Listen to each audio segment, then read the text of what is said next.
नमस्कार मिठुर पाकशालाय सबाइके स्वागत जानाई। आज आमी आपनादेर साथे एकटी निरामिष रेसिपि शेयर करब और एटा होच्छे निरामिष आलू बड़िर झाल।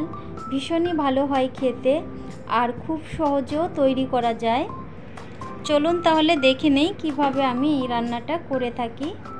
তিনটে আলু নিয়েছি আর এগুলো আমি একটু বড় বড় করে কেটে নিয়েছি আর নিয়েছি মাসকলাই ডালের বড়ি। এখন আমি বড়িগুলো ভেজে নেব। এর জন্য প্যানে দিয়ে দিলাম সরষের তেল।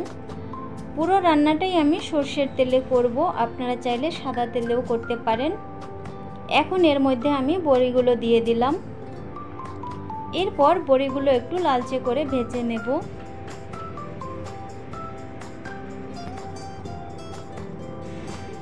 ঠিক এরকম ভাজা ভাজা হলে বড়িগুলো একটি পাত্রে উঠিয়ে রাখবো।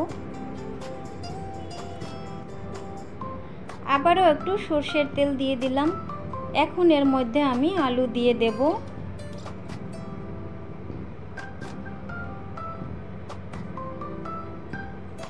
সামান্য পরিমাণে একটু লবণ দিয়ে দিলাম আর দিয়ে দিলাম হলুদ গুঁড়া। এরপর আলুগুলো খুব ভালো মতো ভেজে নেব। এভাবে আলু ভেজে রান্না করলে আলু খেতে ভীষণই ভালো হয়।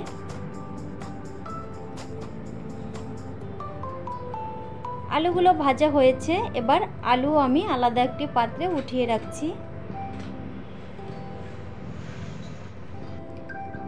আলু ভাজা তেলের মধ্যে আরও একটু তেল দিয়ে দিলাম।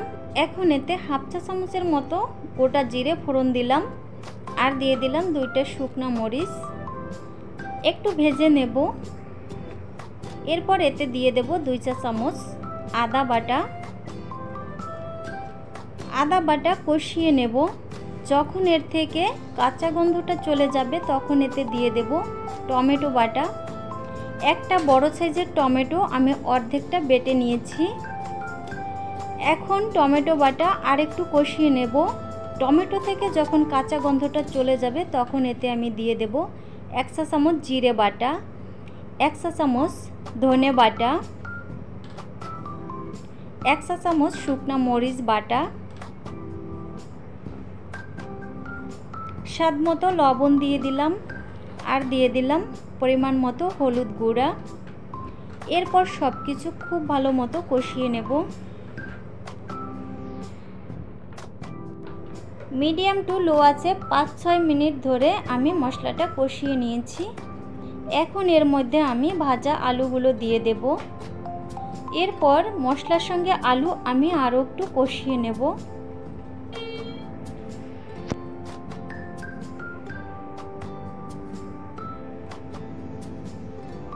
দেখুন খুব ভালো মতো কষা হয়ে গেছে। এখন এর মধ্যে আমি জল দিয়ে দেব।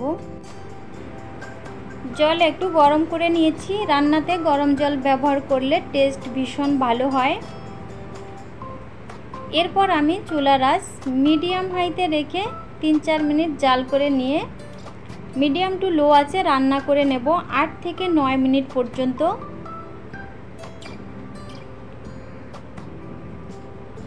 ফিরে এলাম 9 মিনিট পরে। আলুগুলো কিন্তু খুব ভালো মতো সিদ্ধ হয়ে গেছে। এখন আমি এর মধ্যে ভাজা বড়িগুলো দিয়ে দিলাম।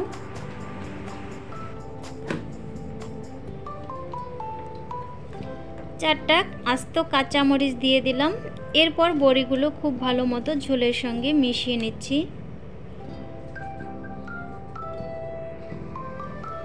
এখন ঢাকা দিয়ে দেব 5 মিনিটের জন্য।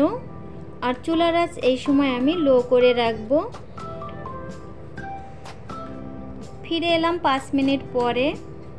রান্না কিন্তু একেবারেই কমপ্লিট। আমি আর এতে কিচ্ছু দেব না। আপনারা যদি চান তাহলে গরম মশলার গুঁড়া দিতে পারেন। আমি এখন সার্ভ করে দেব। রেসিপিটি যদি আপনাদের ভালো লেগে থাকে প্লিজ লাইক, কমেন্ট ও শেয়ার করে পাশে থাকবেন।